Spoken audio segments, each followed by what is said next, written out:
Hello guys, welcome back on my YouTube channel that is Biko Perfect. And in this video I am going to discuss about the chapter theory of supply. आप जानते हो मैंने previous video में इस chapter को start कराया था. Previous video में from this chapter I have introduced the supply schedule, supply curve में क्या होते हैं, ये सारी चीजें हमने डिस्कस की थी अपने प्रीवियस वीडियो लेक्चर में. आज हम इस वीडियो लेक्चर में अपने इस चैप्टर को कंटिन्यू करते हैं. ठीक है, कुछ और डिस्कस करते हैं चैप्टर के अंदर. लॉ ऑफ सप्लाई मैंने बताया था आपको कि ये जो चैप्टर है हमारा इस totally just opposite to the law of demand. अब आपको लॉ ऑफ डिमांड पता होना चाहिए. जिन बच्चों को नहीं पता, चलो उनकी पॉइंट ऑफ व्यू से भी लेके चलता हूं मैं. लॉ ऑफ डिमांड दिखाता है कि while other things are constant there is negative relation between price and demand. ये लॉ ऑफ डिमांड था हमारा कि प्राइस और किसी गुड्स के बीच नेगेटिव रिलेशन होता है if other things are constant. ऐसे ही इकोनॉमिस्ट ने ऑब्जर्वेशंस के बाद, यानी जो सेलर्स जो होते हैं या जो प्रोड्यूसर्स हैं, उनके बिहेवियर की स्टडी के बाद एक लॉ बनाया. उस लॉ को बोलते हैं लॉ ऑफ सप्लाई. क्योंकि सेलर्स क्या करते हैं? सप्लाई. ठीक है, तो सेलर्स की टेंडेंसी जानने के बावजूद, टेंडेंसी आप समझते हो उनकी आदत, तो उनकी आदत को जानने के बावजूद एक लॉ डिफाइन किया जिसको क्या नेम दिया गया? लॉ ऑफ सप्लाई के नेम से जाना गया. तो अब क्वेश्चन ये है, ये लॉ ऑफ सप्लाई क्या है? राइट. तो law of supply while the things are constant, definition में ये लाइन जरूर ऐड करते हैं, while other things are constant. ठीक है, while other things are constant, law of supply explains, या law of supply tells us that there is a positive relation between price and quantity supply of a commodity. मतलब जब other things constant होती है तो किसी good के price और उस गुड की सप्लाई के बीच कैसा रिलेशन होता है? पॉजिटिव रिलेशन होता है सप्लाई के लॉ के अकॉर्डिंग. ठीक है, सप्लाई वो तो डेफिनेशन है, बुक में से आप रीड कर लेना. Supply for a commodity x tends with rising price and contacts with falling price. ठीक है, सप्लाई बढ़ जाएगी कब? जब प्राइस राइज होगा. कम हो जाएगी जब प्राइस कम होगा. While other things are constant, इसका मतलब पॉजिटिव रिलेशन होता है बिटवीन प्राइस एंड सप्लाई के बीच. QS means quantity supply. और पॉजिटिव रिलेशन का मतलब 1 2 3 4. सपोज की ये प्राइस है और ये हमारी क्वांटिटी सप्लाई है. ये पॉजिटिव रिलेशन को शो करती है हमारी टेबल. और ये टेबल हमारे क्या है? लॉ ऑफ सप्लाई को भी दिखाती है. कैसे पता चला? क्योंकि भाई हमें लॉ ऑफ सप्लाई पता है ना. लॉ ऑफ सप्लाई क्या कहता है? लॉ ऑफ सप्लाई शो करता है कि भाई प्राइस और सप्लाई के बीच पॉजिटिव रिलेशन है. मतलब अगर प्राइस ज्यादा बढ़ेगा तो प्रोड्यूसर की टेंडेंसी होगी ज्यादा सप्लाई करने की. अगर आप उसे कम प्राइस ऑफर करोगे तो उसकी जो प्रवृत्ति है वो होगी कम सप्लाई करने. राइट. और टेबल को जैसा ही दिखा रही है कि जब प्राइस 1 है तब तो 10 यूनिट सप्लाई करते हैं वो, और अगर आप प्राइस 4 कर दो तब 40 यूनिट सप्लाई करने के लिए रेडी हो जाती है. ऊपर से स्टडी करें, प्राइस बढ़ रहा है, सप्लाई बढ़ रही है. नीचे से करें, प्राइस कम हुआ, सप्लाई भी कम हो रही है. It shows a positive relation between price and quantity supply of a commodity. तो लॉ ऑफ सप्लाई को आप डिफाइन कर सकते हो with the help of a table and graph. Table आपके सामने है, कुछ भी आप वैल्यू ले सकते हो प्राइस के अंदर, कुछ भी आप वैल्यू ले सकते हो क्वांटिटी सप्लाई के अंदर. बस आपको पॉजिटिव रिलेशन दिखाना. पॉजिटिव रिलेशन दिखाई दे रहा है, इसका मतलब this table holds law of supply. Graph की बात करें तो ग्राफ से भी हम एक्सप्लेन कर सकते हैं लॉ ऑफ सप्लाई को. OYX आप जानते हो अच्छे से. इधर प्राइस क्या लेंगे? क्वांटिटी सप्लाई लेते हैं. इधर आपको प्राइस लेना है तो क्वांटिटी सप्लाई में 40 तक एग्जांपल लिया हमने. 10 20 30 एंड 40. 10 20 30 एंड 40. इसमें क्या लिया था? 1 2 3 4. तो 1 पे 10, 1 और 10 इधर इंटरसेक्ट करेगा इस वाले पॉइंट पे. 2 पे 20, इस वाले पॉइंट पे 3 पे 30. ठीक है जी, 3 पे 30 और 4 पे 40 इस वाले पॉइंट पे. इन पॉइंट्स को लेके कर्व बना देंगे सप्लाई कर्व. क्वेश्चन ये है कि क्या ये पॉइंट ये कर्व इधर भी हो सकता है, जीरो से बिल्कुल हो सकता है, बट इसका मतलब क्या है, अगर प्राइस जीरो हो भाई साहब ऐसा तो कोई नहीं है पिलपिले माथे का, ठीक है, मतलब कि ऐसा इतना तो कोई भला नहीं है कि जब प्राइस आप किसी को जीरो ऑफर करो किसी प्रोड्यूसर को और वो आपको सप्लाई करने के लिए रेडी हो जाए। ये तो आपने अपनी रियल लाइफ में ऑब्जर्व किया है कि अगर सामान खराब भी होता है तो वो फेंक देगा बट आपको नहीं देगा, ठीक है। तो जीरो पे जीरो सप्लाई होती है, इसलिए ये जीरो पे जीरो को दिखाता है। तो सप्लाई कर्व जो है हमारा start from point of origin, इसको पॉइंट ऑफ ओरिजिन बोलते हैं, स्टार्टिंग वाला पॉइंट। तो यहाँ से भी कर्व को हम टच कर सकते हैं, राइट। तो ये कर्व हमारा जो ऊपर की तरफ गया है, मतलब स्लोप्स अपवार्ड बोलते हैं इसको। ऊपर की तरफ जब कोई भी कर्व होता है वो पॉजिटिव रिलेशन को दिखाता है दो चीज के बीच। यहाँ पॉजिटिव रिलेशन किनके बीच है, उस गुड के प्राइस और उस गुड की सप्लाई के बीच पॉजिटिव रिलेशन दिखाई दे रहा है इस लाइन से, इस कर्व से। जब पॉजिटिव रिलेशन होता है वही हमारा क्या है, लॉ ऑफ सप्लाई होता है। तो हम इस टेबल को लेके इस कर्व को भी ड्रॉ कर सकते हैं in order to explain law of supply. But remember one thing, ये लॉ ऑफ सप्लाई है, जरूरी नहीं है हर गुड के केस में ऐसा होता है। मैंने पहले भी एग्जांपल लिया था, आज फिर से एक बार। सपोज करो किसी प्रोड्यूसर के पास दो चीज मतलब कि 2 यूनिट्स है, 2 मार्कर है, 25 रुपए का एक है, राइट। कोई बंदा आया, 2 ग्राहक आ जाते हैं सप्लायर के पास, उसके पास 2 ही मार्कर है। एक कहता है कि मैं आपको 50 रुपये दूंगा, आपने प्राइस 25 कर रखा, मैं आपको 50 दूंगा, ठीक है। और एक कहता है मैं आपको 100 दूंगा। तो क्या वो 2 से, भाई 2 ही को तो सप्लाई कर सकता है, वो 100 करे चाहे वो 300 कर दे, जब उसके पास है ही एक स्टॉक 2 का, तो ज्यादा कर ही कहां पाएगा। जबकि लॉ ऑफ सप्लाई ये कहता है कि जब प्राइस बढ़ा ना तो उसकी सप्लाई बढ़नी ही चाहिए, नहीं बढ़ी क्यों, क्योंकि स्टॉक में नहीं है। तो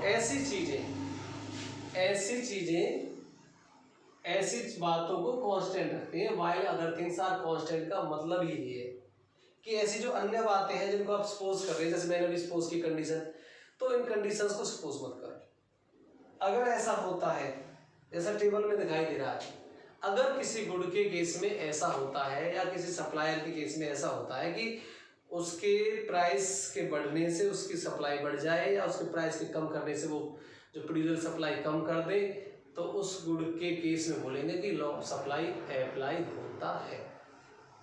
केवल हमने लॉ के बारे में आपको बताया है, ये नहीं कहा कि ऐसा हर जगह होता है। ये तो बहुत सारी कंडीशन पे डिपेंड है कि क्या हर बार हम जब ज़्यादा प्राइस ऑफर करते हैं किसी प्रोड्यूसर को, क्या वो हमें ज़्यादा सप्लाई कर देगा, बिल्कुल नहीं कर पाए।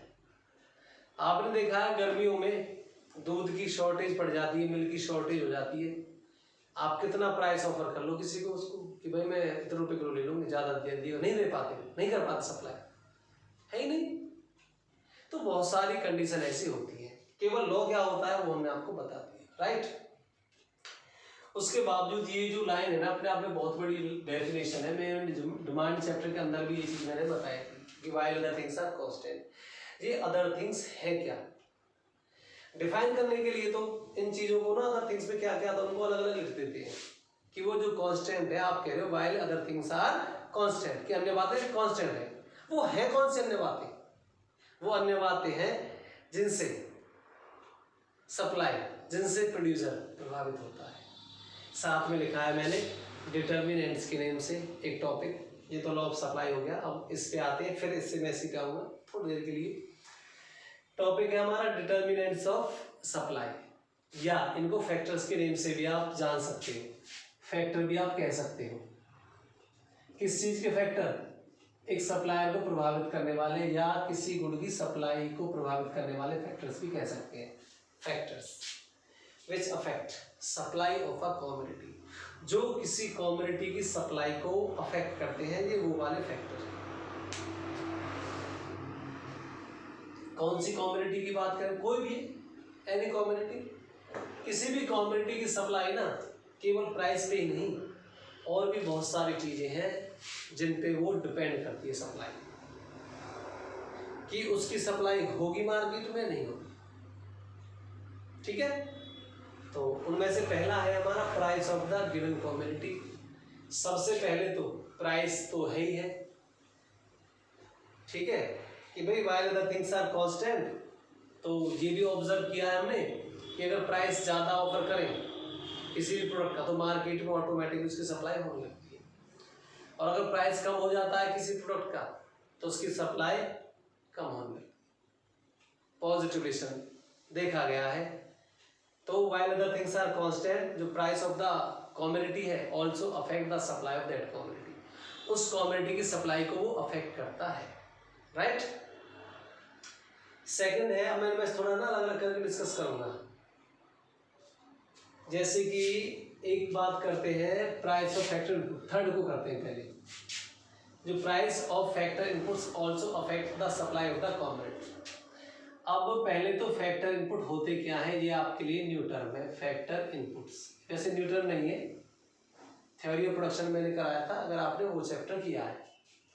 फैक्टर इनपुट्स क्या, किसी भी प्रोडक्ट को बनाने के लिए कुछ फैक्टर यूज करते हैं, land, labour, capital, entrepreneur and raw material.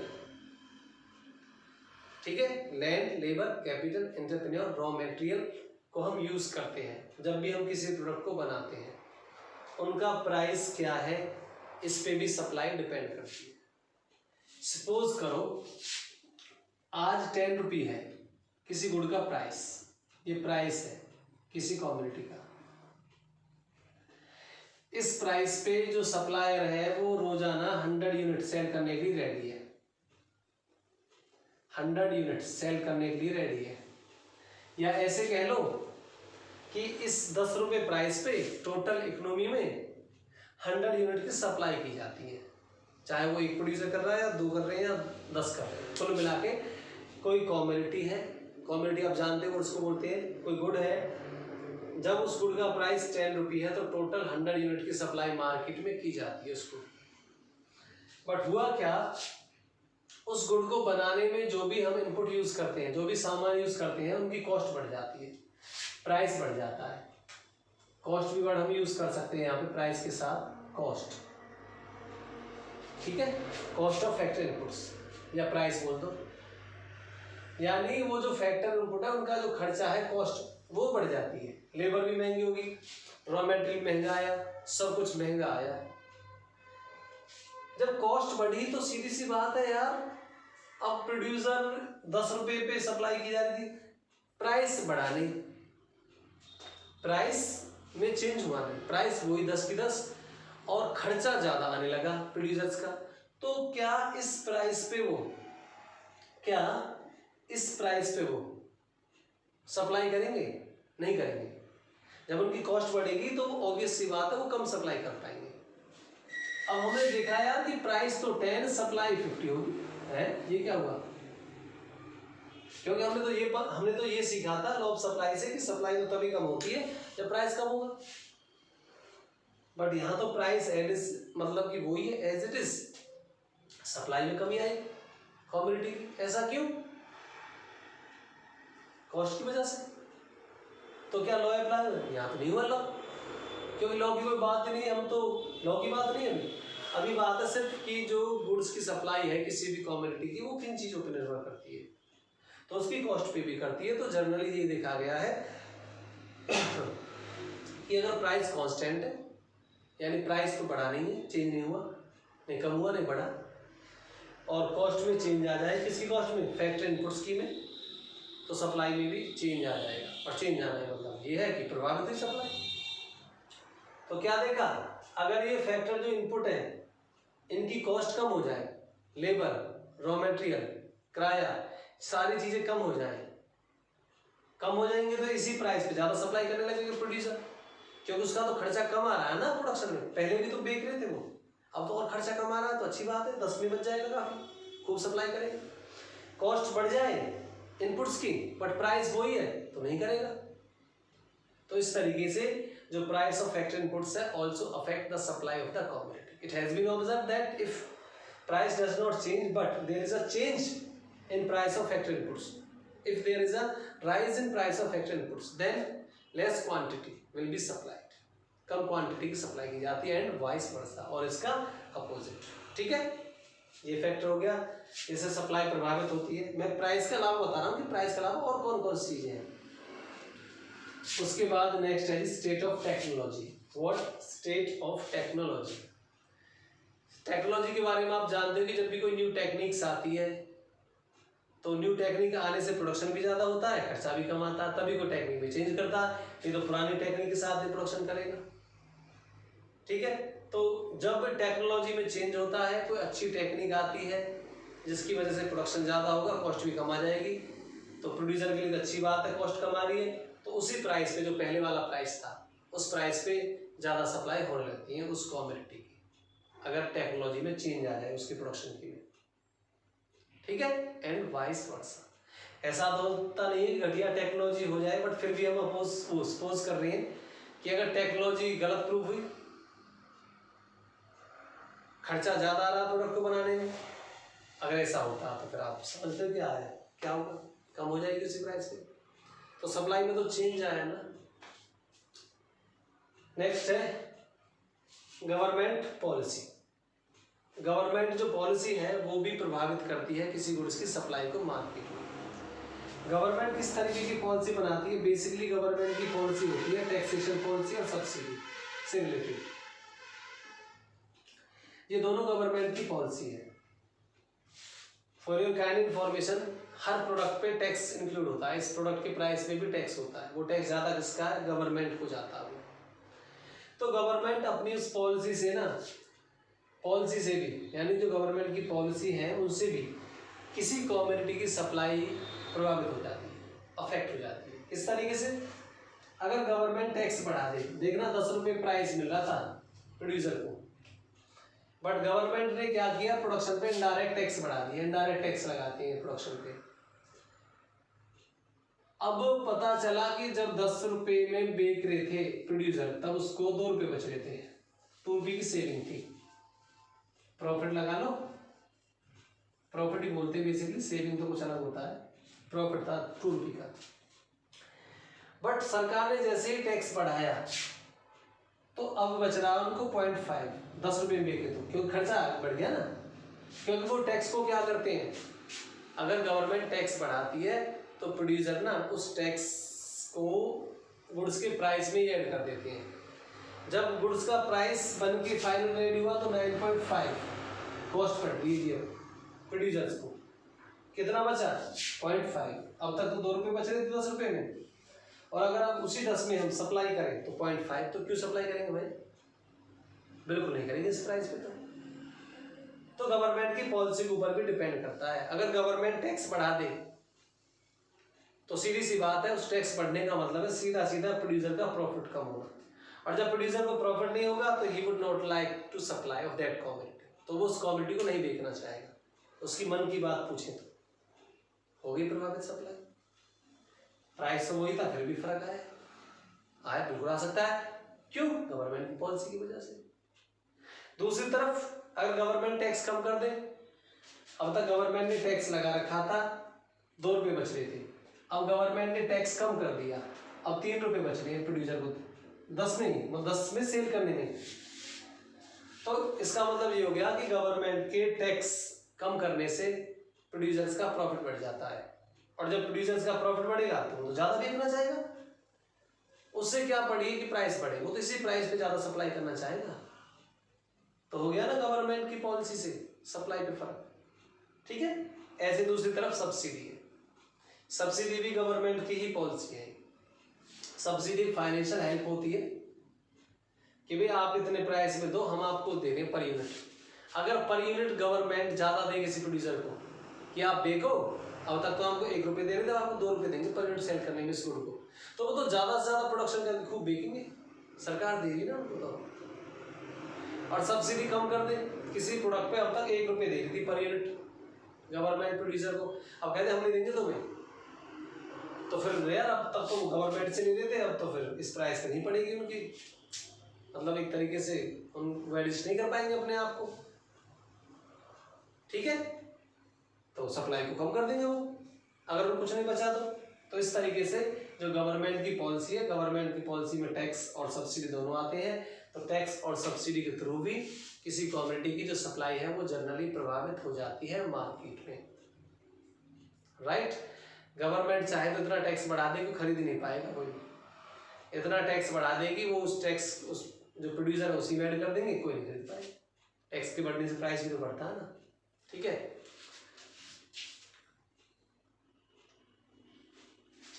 Next objective of the firm, पहले आप एक बार इनका स्क्रीनशॉट ले लीजिए।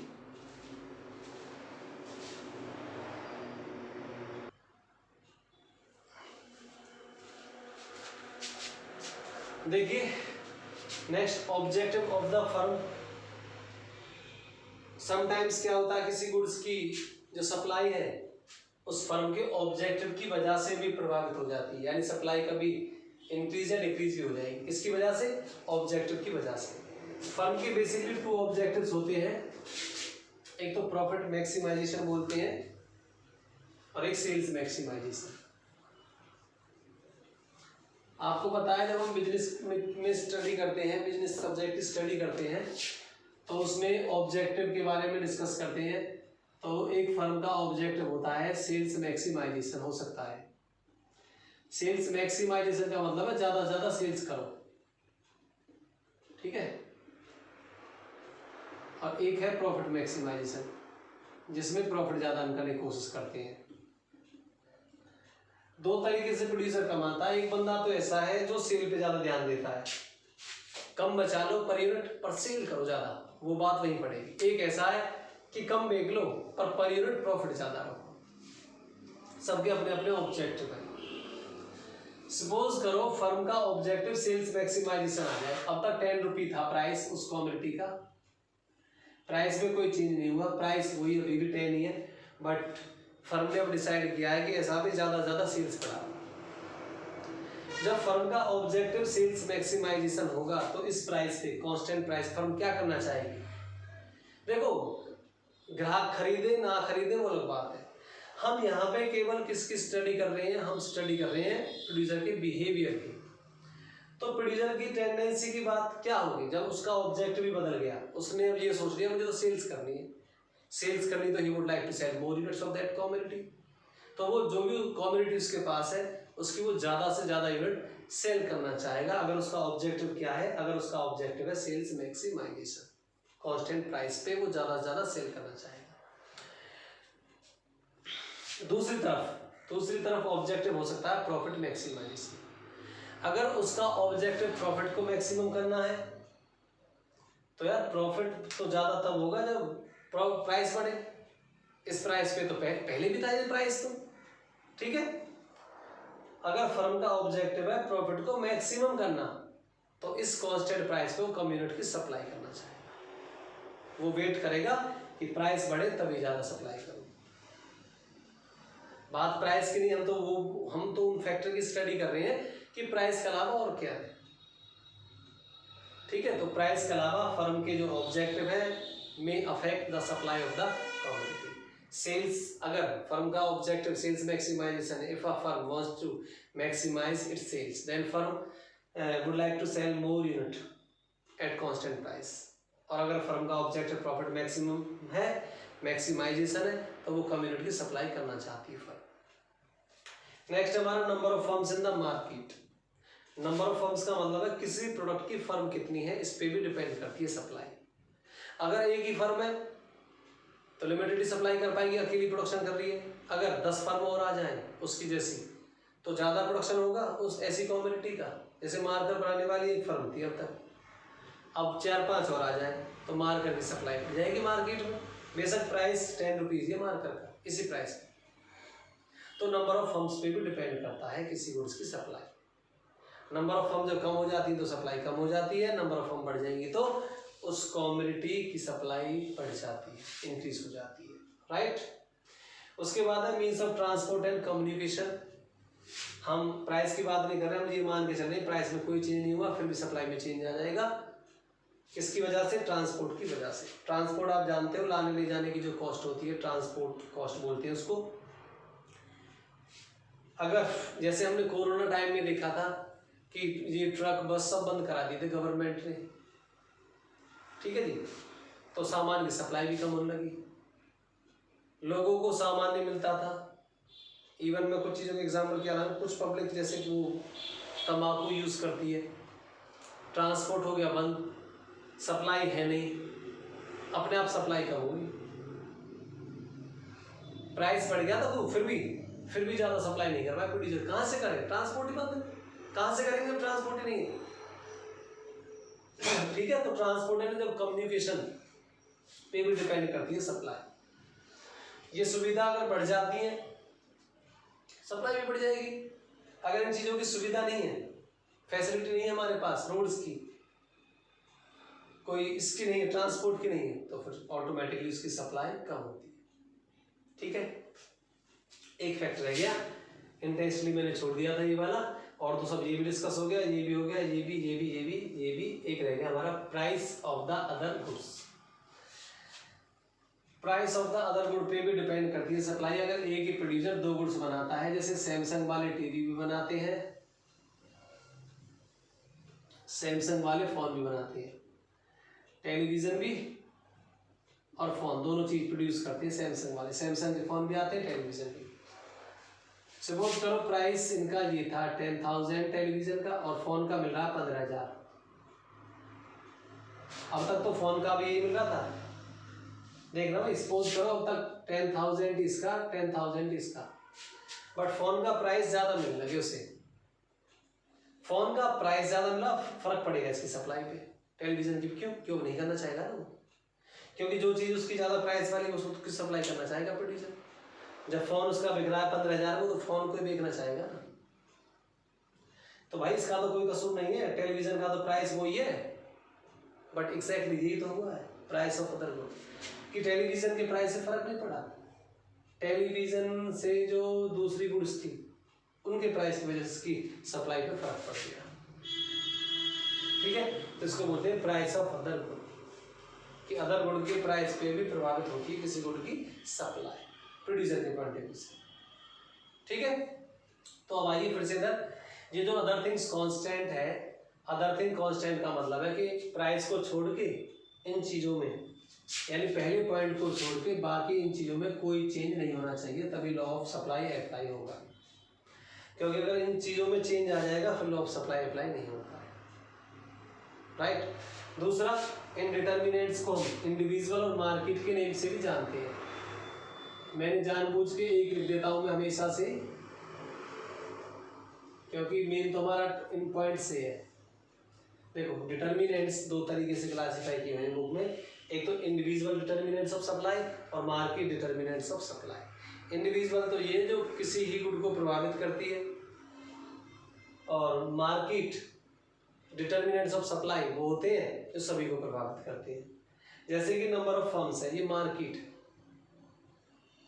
ट्रांसपोर्ट, अगर ट्रांसपोर्ट नहीं है सभी के लिए ही है, तो सभी की सप्लाई पे, सभी कम्युनिटी की सप्लाई फर्क पड़ेगा इन चीज़ों से। ये वो वाले फैक्टर है, ये वो है जो पर्टिकुलर जो फर्म चेंज करेगी अपनी पॉलिसी में, इनपुट में, टेक्नोलॉजी में, उनकी सप्लाई पे चेंज आएगा, ठीक है। तो व्हाइल अदर थिंग्स कांस्टेंट का मतलब इन फैक्टर से है कि इन चीज़ों में कोई चेंज नहीं होगा, तो ऐसा होगा। कैसा होगा? प्राइस के बढ़ने से सप्लाई बढ़ेगी, प्राइस के कम होने से सप्लाई कम होगी, और ऐसा होता है, उसी को बोलते हैं law of supply. Again I am repeating कि ये जरूरी नहीं है कि हर चीज़, हर गुड के केस में लॉ ऑफ सप्लाई अप्लाई हो, बाकी नेक्स्ट वीडियो में डिस्कस किया जाएगा, राइट। सो इस वीडियो के में केवल इतना ही, और हाँ, अभी तक आपने चैनल सब्सक्राइब नहीं किया है तो please subscribe to my channel, and thank you for watching this video and have a good day.